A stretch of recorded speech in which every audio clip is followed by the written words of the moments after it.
नमस्कार दोस्तों, NJ learning academy में आपका स्वागत है। उम्मीद करता हूं आपको हमारे वीडियोस पसंद आ रहे हैं। अगर आप उनसे कुछ भी चीज सीखते हैं तो उन्हें लाइक करिए, शेयर करिए और हमारा चैनल सब्सक्राइब जरूर करिए। आज का टॉपिक है दोस्तों data validation and drop down list. आज हम सीखेंगे कैसे डेटा वैलिडेशन क्या होता है, उसको कैसे अप्लाई करते हैं, इनवैलिड डेटा को कैसे आइडेंटिफाई करेंगे, डेटा वैलिडेशन के कितने टाइप्स होते हैं और ड्रॉप डाउन लिस्ट कैसे बनाते हैं, कस्टम वैलिडेशन कैसे लगाएंगे। सबसे पहले हम देखेंगे व्हाट इज डेटा वैलिडेशन। तो डेटा वैलिडेशन क्या, उसकी डेफिनेशन के ऊपर हम जाएं तो वो है डेफिनेशन है the Excel data validation features allow you to set up rules that determine what can be entered into a cell. For example, you may want to limit data entry into a particular cell to whole number between 1 and 12. If the user makes invalid entry, you can display the custom message as shown in the screenshot that I have taken here. So, data validation अगर simple terms में मैं बात करूं, simple language में, तो data validation क्या है दोस्तों कि जब कभी मैं कोई एक्सेल में फॉर्मेट बनाया या फॉर्म बनाता हूं और मैं शेयर करता हूं ऑडियंस से या लोगों से और दूसरे लोग इसमें एंट्री डालते हैं, तब मुझे उसमें कुछ सेल्स में रेस्ट्रिक्ट करना होता है कि यूजर जो एंट्री कर रहा है वो वैसे ही एंट्री करे जैसा मैं चाहता हूं। एग्जाम्पल के लिए, अगर मैंने किसी यूजर को दिया है कि इसमें डेट फिल करे तो वो डेट ही फिल करे और डेट भी इस कोई पर्टिकुलर रेंज का डेटा रखना चाहिए तो वो डेट का रेंज करे, या फिर मैं कोई उसको ऑप्शन देता हूं कि इस पर्टिकुलर लिस्ट में से ही ऑप्शन सेलेक्ट करे ताकि हर किसी की अपनी अपनी डिफरेंट डिफरेंट स्पेलिंग ना हो। वो सब मिस्टेक्स को अवॉइड करने के लिए, डेटा को यूनिफॉर्म करने के लिए हम डेटा वैलिडेशन का इस्तेमाल करते हैं या यूज करते हैं।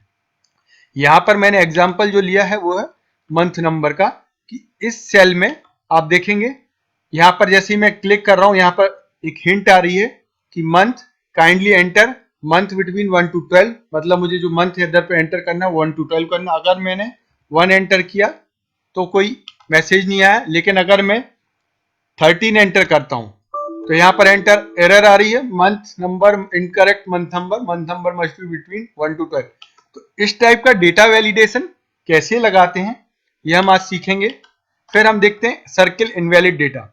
तो सर्किल इनवैलिड डेटा में हम जाते हैं, देखते हैं कि क्या है। तो इसके लिए मैंने एक सीट बनाया, इस सीट में आप देखेंगे कुछ रैंडम नंबर्स लिए मैंने 1 to 100 के बीच में।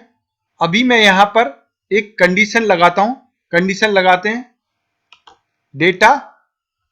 डेटा वैलिडेशन में जाता हूं, यहां पर मैं एक कंडीशन लगा देता हूं whole number less than equals to 50। जो नंबर इसमें डेटा वैलिडेशन में लगाता हूं कि number less than equals to 50 होना चाहिए।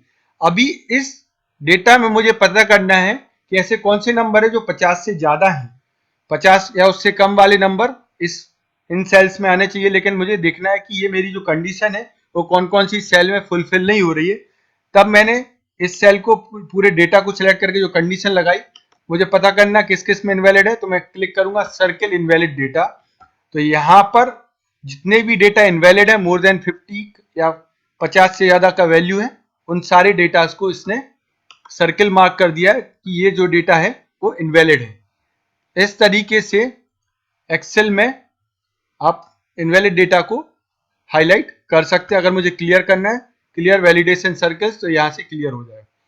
तो ये था how to circle invalid data. अगर मेरा डेटा ऑलरेडी फिल्ड है तो मैं उसमें चेक करना चाहता हूं मेरी कंडीशन को फुलफिल कौन सा डेटा नहीं कर रहा है, तो मैं उसमें सारे डेटा को सिलेक्ट करके कंडीशनल फॉर्मेटिंग लगाऊंगा और उसके बाद सर्किल इनवैलिड डेटा पर जाऊंगा तो मुझे ऑप्शन मिलेगा कि कौन कौन सा हाईलाइट करके ऑप्शन मिल जाएगा कि ये मेरे इनवैलिड डेटा है।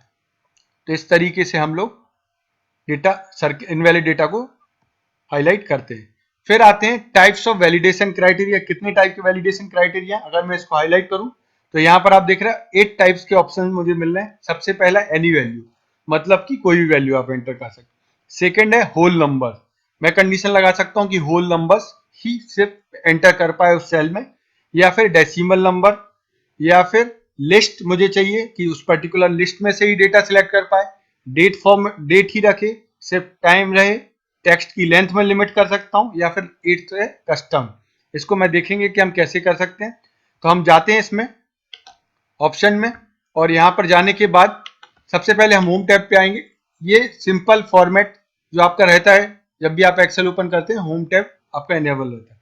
अब हम देखेंगे कि डेटा वैलिडेशन जो लगाते हैं, अलग अलग टाइप का डेटा वैलिडेशन कैसे लगाएंगे, क्या क्या कंडीशंस रहेंगी और मैं कैसे उसको अप्लाई करूंगा। तो डेटा वैलिडेशन के लिए आपने देखा कि मैं डेटा टैब में जाने के बाद डेटा टूल्स के अंदर आपको डेटा वैलिडेशन का ऑप्शन दिख रहा होता है। इसमें अगर मैं सिंपल डेटा वैलिडेशन से स्टार्ट करूं तो वो है एनी वैल्यू।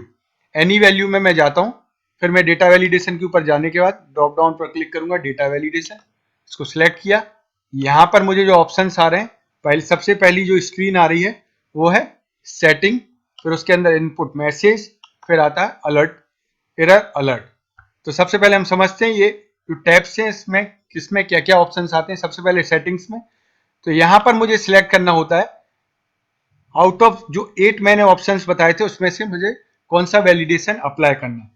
तो जो डिफॉल्ट में डेटा वैलिडेशन एक्सेल की सीट्स में रहता है वो है एनी वैल्यू। आप सेल में कुछ भी वैल्यू एंटर कर सकते हैं, ये डेटा वैलिडेशन डिफॉल्ट में अप्लाई रहता है। इसका मतलब होता है कि मैं सेल में कोई भी वैल्यू एंटर कर सकता हूं। फिर सेकेंड पार्ट आता है कि मुझे कोई इनपुट मैसेज दिखाना है कि नहीं।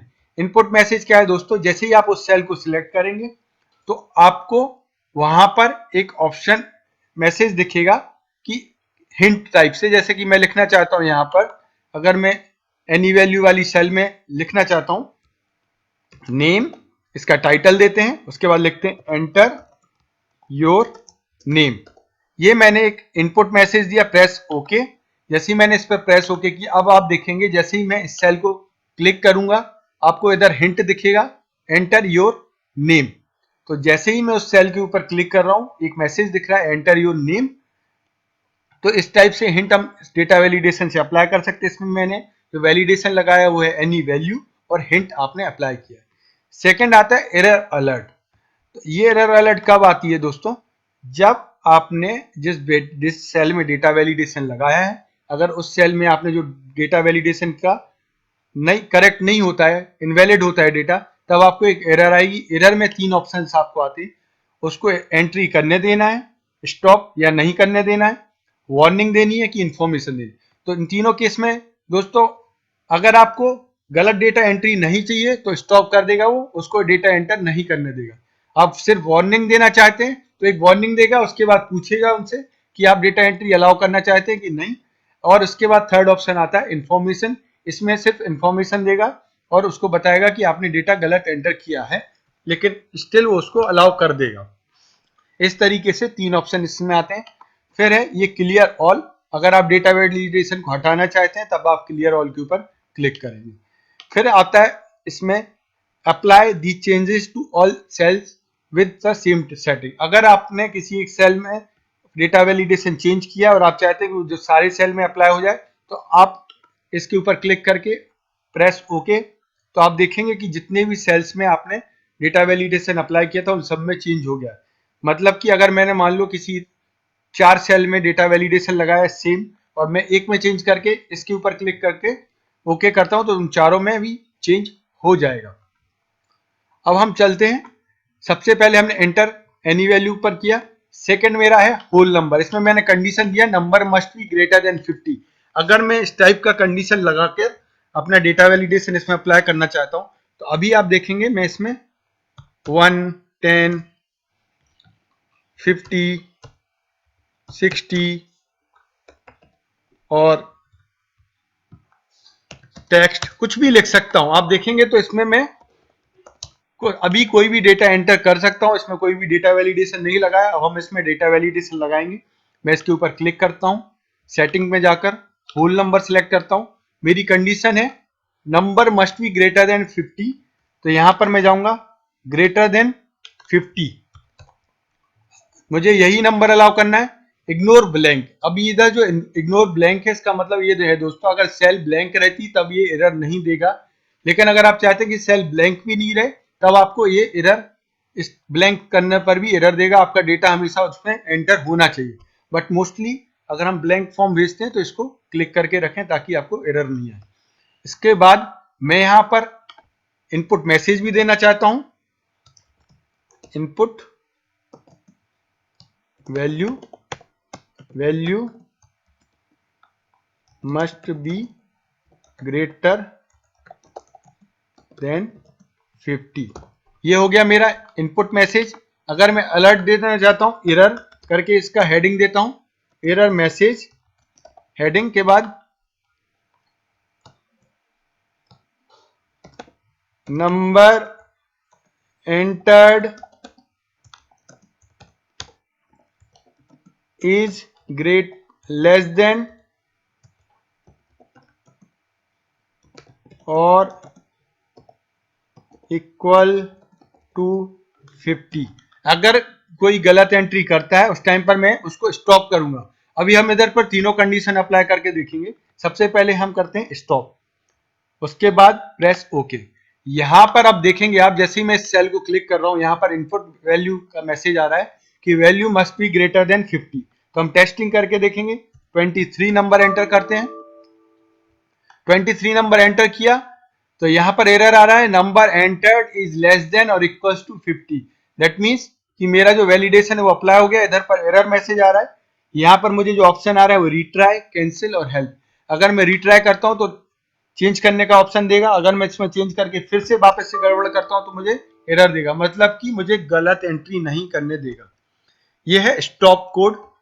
उसके अलावा अगर मैं इसमें नंबर ग्रेटर देन 50 करता हूं 51, तो इसने अलाउ किया मुझे और कोई एरर मैसेज नहीं दिया। अभी हम इस कंडीशन को वापस से चेंज करते हैं। तो मैं सेल को सिलेक्ट करके फिर से इस कंडीशन पर जाता हूं। यहां पर मैं जो एरर अलर्ट है उसकी जगह देता हूं वार्निंग। वार्निंग में जो सिंबल है वो भी चेंज हो गया। ओके, यहां पर मैं एंट्री करता हूं लेस देन 50 में 36 नंबर। अभी यहां पर आ रहा है number entered is less than और equal to 50। Continue, yes, no, cancel. अगर मैं यस करता हूं तो ये मुझे एंट्री करने देगा, भले ही मेरा डेटा वैलिड नहीं है, लेकिन इसने सिर्फ वार्निंग दी है। इसके बाद थर्ड ऑप्शन जो था वो था इंफॉर्मेशन। मैं इंफॉर्मेशन पर जाता हूं, प्रेस ओके। यहां पर मैं फिर से अभी 52 डालता हूं, मोर देन 50 कोई एरर नहीं। लेस देन 50 डालता हूं, 41 एंटर किया तो यहां पर एरर आ रही है number is less than equal to 50, press okay. तो आप देखेंगे इसमें बाकी कंडीशन में मुझे इनवैलिड डेटा को भी सेल में रखने की ऑप्शंस आता है, लेकिन अगर मैंने स्टॉप के साथ कंडीशन लगाई तो वो मुझे एरर देगा और डेटा एंटर नहीं करने देगा, रॉन्ग डेटा। तो आपकी किस टाइप का आप डेटा वैलिडेशन लगाना चाहते हैं उस हिसाब से आप इसमें एरर अलर्ट रख सकते हैं। सेकंड आता है उसके बाद डेसिमल। डेसिमल अगर मैं अलाउ करता हूं दोस्तों तो यहाँ होल नंबर में मैं सिर्फ होल नंबर ही एंटर कर पा रहा था, 1 2 3 4। अगर मुझे 1.1 भी मेरा डेटा हो सकता है, 1.2 भी हो सकता है, तब मुझे जो कंडीशन लगानी है वो है डेटा वैलिडेशन है, डेसिमल प्लेसेस वाला, डेसिमल नंबर्स का मुझे डेटा वैलिडेशन लगाना। अगर मैं बोलता हूँ 0 to 1 रहे या नंबर बिटवीन 10 to 20, तो उसमें फिर 10.1 भी हो सकता है, 19.1 भी हो सकता है। तो अगर डेसिमल प्लेसेस के साथ मेरा नंबर है डेसिमल के साथ में, तब मुझे ये कंडीशन लगानी। तब मैं थोड़ा जाता हूँ, कंडीशन लगाता हूँ, डेटा वैलिडेशन, सेटिंग, यहाँ पर एनी वैल्यू से मैं जाऊंगा डेसिमल बिटवीन 0 and 1। उसके बाद प्रेस ओके। अब यहाँ पर मैं कोई भी नंबर एंटर करूंगा, 0.2 अलाउड है, 2 एंटर करता हूं तो एरर दे रहा है, 1.1 एंटर करूंगा तब भी एरर देगा। मतलब कि अब मैं सेल में जो डेटा एंटर कर सकता हूं वो है 0 to 1 के बीच में।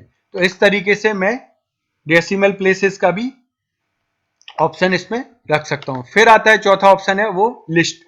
अब लिस्ट में यहां पर मैंने कंडीशन लिखी मंथ होना चाहिए।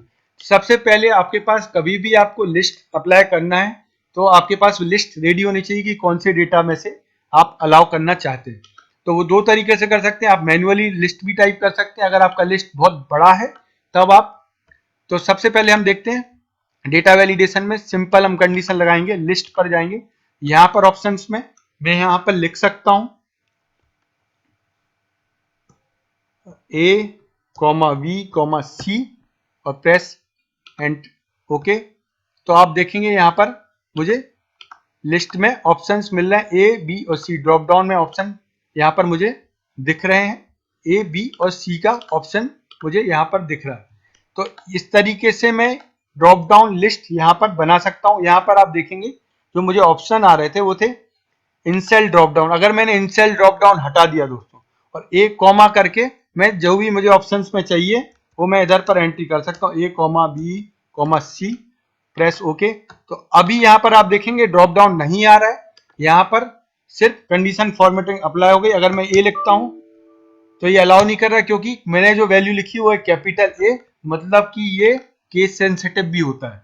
तो अगर मैंने कैपिटल ए लिखा है तो कैपिटल ए अलाउ करेगा, कैपिटल बी अलाउ करेगा और कैपिटल सी अलाउ करेगा, लेकिन उसके बाद का कैपिटल डी नहीं अलाउ कर रहा है, या स्मॉल ए या स्मॉल बी भी मुझे एंट्री अलाउ नहीं कर रहा है।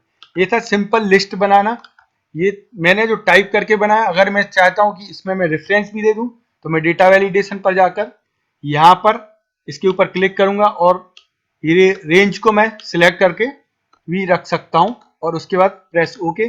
तब यहाँ पर मैंने जो रेफरेंस दिया अब दिया है इस लिस्ट का जैन फेब मार्च। तो अगर मैं इधर लिखता हूं जैन तो आप देखेंगे कि मेरा यहाँ पर अलाउ कर रहा है, लेकिन अगर मैंने यहाँ पर उसके अलावा कुछ भी टेक्स्ट लिखा टेक्स्ट तब मुझे एरर मैसेज आ रहा है। इस तरीके से हम कोई लिस्ट का वैलिडेशन भी लगा सकते हैं। फिर आते हैं, फिर हम आएंगे डेट के ऊपर। तो यहाँ पर मैं कंडीशन मेरी क्या बोलती है डेट में, मुझे कंडीशन लगानी कि 1 अप्रैल 20 से 30 अप्रैल 20। तो यहाँ पर जब हम कंडीशन लगाएंगे हम जाएंगे सेल सिलेक्ट करेंगे, फिर जाएंगे डेटा वैलिडेशन में, वैलिडेशन मैसेज में जाएंगे, क्राइटेरिया में जाएंगे डेट मेरा जो कंडीशन है वो है 1 अप्रैल 20 से 30 अप्रैल 20। तो दोस्तों जब हम यहाँ पर डेट लिखते हैं तब हमें हमेशा डेट का फॉर्मेट जो लिखना है, वैसे तो आप 01 04 20 भी लिख सकते हैं, लेकिन सबसे बेस्ट ऑप्शन है, क्योंकि आप पूरा डेट जब भी लिखना है तो ऐसे लिखें, मंथ जो है हमेशा 3 टेक्स्ट में लिखें, अप्रैल है तो APR, फिर डेट, फिर ईयर। इससे क्या मदद होती है दोस्तों, एक्सेल को क्लियरली समझ में आ जाता कि डेट कौन है, मंथ कौन सा है और ईयर कौन सा है। इसलिए हमेशा जो डेट लिखते हैं वो हमेशा इस फॉर्मेट में लिखें। ये रिकमेंडेड है, आप दूसरे फॉर्मेट में भी लिख सकते हैं, लेकिन आपको चेक करना होगा कि एक्सेल में आपका डेट का फॉर्मेट क्या आता है, मंथ पहले आता है, ईयर डेट बाद में आती है कि डेट पहले आती है मंथ बाद में आता है। तो ये कंफ्यूजन नहीं रहे इसके लिए सबसे बेस्ट रहता है मैं जो डेट लिखूं वो जो फॉर्मेट में मैंने आपको लिखा हुआ इस फॉर्मेट में मैं डेट एंटर करूंगा तो मुझे एरर नहीं आएगी। ये मैंने लिखा 1 अप्रैल 2020 से 30 अप्रैल 2020 के बीच में ही डेट एंटर होनी चाहिए। ये कंडीशन लगाकर मैंने यहाँ पर ओके किया। अगर आपको इसमें इनपुट मैसेज भी देना है तो आप इनपुट मैसेज भी दे सकते हैं, है ना, इनपुट मैसेज, और यहां पर लिख सकते हैं कि date must be between April 20 to 30 April 20, या फिर एक डेट फॉर्मेट भी लिख सकते हैं। फॉर्मेट करके आप मैसेज डाल सकते हैं कि date format DD MMM YYY। अगर आपने ये लिख दिया तो इससे काफी हेल्प हो जाती है जब आप बोलना चाहते हैं कि किस फॉर्मेट में यहाँ डेट एंटर करें। जैसे ही मैंने सेल को सिलेक्ट किया तो आप देखेंगे यहाँ पर मुझे फॉर्मेट बता रहा है, तो मैं लिखूंगा 01 DD MMM देन YYY। इस तरीके से मैंने डेट एंटर किया और मेरा डेट यहाँ पर आंसर मिल गया।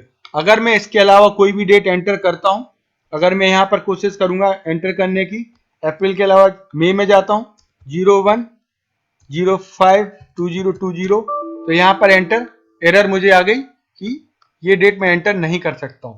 तो इस तरीके से आप डेट का वैलिडेशन लगा सकते हैं। फिर आते हैं हम टाइम पर। टाइम में मेरा कंडीशन है टाइम बिटवीन 9 टू 18 आवर्स। तो यहाँ पर भी सबसे बेस्ट ऑप्शन है, आप हमेशा आवर्स 24 आवर्स फॉर्मेट में डेट टाइम लिखें ताकि कंफ्यूजन नहीं रहे कि कौन सा टाइम फॉर्मेट आप देना चाहते हैं। आप AM PM में कंफ्यूजन रहने से अच्छा है कि आप हमेशा 0 टू 24 आवर्स के बीच में टाइम का ऑप्शन रखें, तो उससे इजी हो जाता है आइडेंटिफाई करने के लिए। डेटा वैलिडेशन में जाऊंगा, यहाँ पर सेटिंग में जाता हूँ टाइम, और time between 09 to 18:00 hours, press okay. इसके बाद मैंने ओके प्रेस किया। अब मैं यहाँ पर जो टाइम लिखूंगा, अगर मैं लिखता हूँ 10 आवर्स तो टाइम मुझे अलाउ कर रहा है। इफ इट इज 19 आवर्स तो मुझे यहाँ पर एरर मैसेज आ जाएगा। इस तरीके से टाइम का भी डेटा वैलिडेशन लगा सकते हैं। फिर आता है टेक्स्ट लेंथ का। अब टेक्स्ट लेंथ क्या होता है दोस्तों, जैसे कि हम लोग अपना अगर ट्विटर यूज करते हैं या फिर मैसेज में जाते हैं, तब वहां पर एक लिमिट रहता है, टेक्स्ट लिमिट की। आप 40 कैरेक्टर, 100 कैरेक्टर, 200 कैरेक्टर से ज्यादा एंट्री नहीं कर सकते। अगर आपने यहाँ पर कोई टेक्स्ट बॉक्स बनाया है और आप चाहते हैं, या नंबर का भी बॉक्स है, उसमें चाहते हैं कि 20 कैरेक्टर से ज्यादा एंटर नहीं कर पाए, उस केस में हम इस टाइप की कंडीशंस का इस्तेमाल करेंगे या वैलिडेशन का इस्तेमाल करेंगे। हम जाते हैं, यहाँ पर मेरी कंडीशन है मैक्सिमम लेंथ 20। मैं लिखता हूं टेक्स्ट लेंथ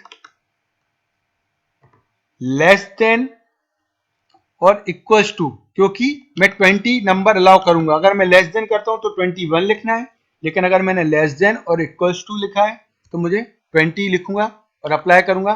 तो यहां पर अगर मैं कोई टेक्स्ट लिखता हूं, फॉर एग्जाम्पल टेक्स्ट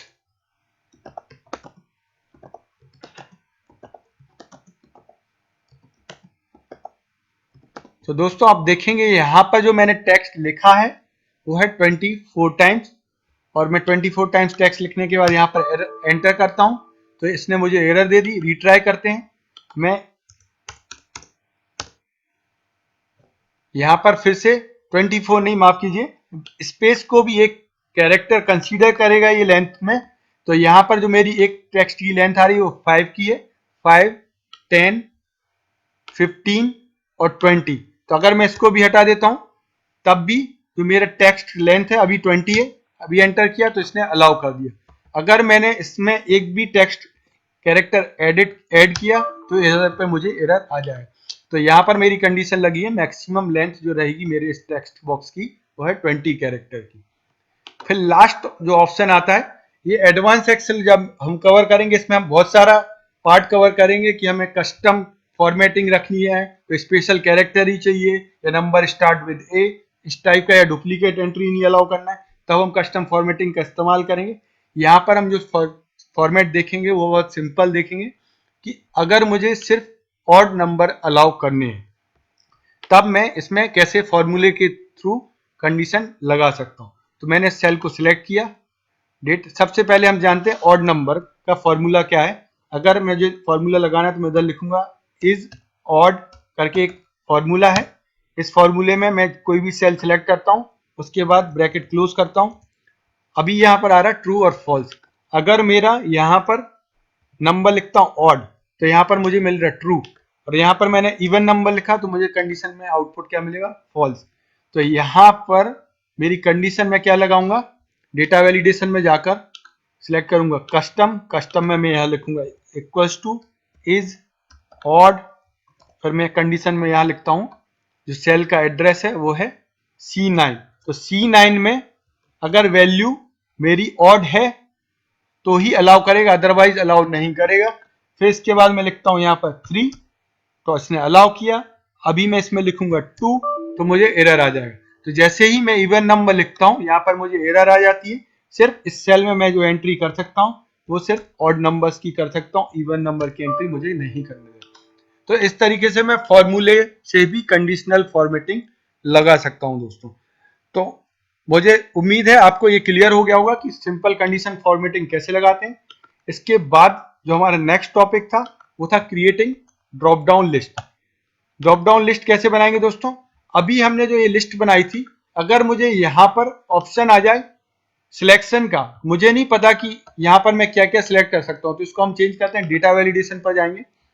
यहां पर जो मैंने रेंज सिलेक्ट की थी H2 से H13, अगर मैं चाहता हूं ये option as a drop down मुझे दिखे, तब मुझे इस जो चेकबॉक्स है उसके ऊपर क्लिक करना है, incel drop down, press okay. तो आप देखेंगे यहाँ पर एक ड्रॉप डाउन बटन आ गया। मैं इसके ऊपर क्लिक करूंगा तो यहाँ पर मुझे जो ऑप्शंस हैं, इसको अगर मैं बड़ा करूं, जूम करूं, तो आप देखेंगे यहाँ पर जो ऑप्शंस हैं वो ड्रॉप डाउन में आ रहे हैं, जैन फेब। तो इससे क्या होता है, ईजी हो जाता है सिलेक्शन के लिए। अगर किसी को एंट्री करनी है तो मैं इजीली इसमें सिलेक्ट कर सकता हूँ। अगर मुझे ड्रॉप डाउन बटन माउस के बटन क्लिक से ओपन नहीं करना है तो मैं Alt और डाउन एरो प्रेस करूंगा, तब आप देखेंगे तब भी आपका ड्रॉप डाउन ओपन हो जाता है, फिर आप सिलेक्ट कर सकते हैं। इस तरीके से आप किसी भी सेल में ड्रॉप डाउन लगा सकते हैं।